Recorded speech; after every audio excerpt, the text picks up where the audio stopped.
Actually problem काय माहिती आहे का? आपण काय समजतो, बुद्धी म्हणजे काय? भरपूर मार्क्स, खूप जास्त मार्क्स, पहिला नंबर, टॉपर, हे सगळं जर असेल तरच त्या मुलाला बुद्धी चांगली आहे असा आपला समज.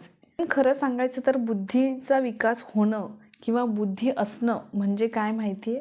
स्वतः विचार करण्याची क्षमता ठेवणं, चुकांमधून शिकणं, स्वतः निर्णय घेणं, प्रश्न विचारणं, मुलांमध्ये जिज्ञासू वृत्ती असणं, हे सुद्धा एक बुद्धिमत्ता चांगलं असण्याचं लक्षण आहे माहिती आहे.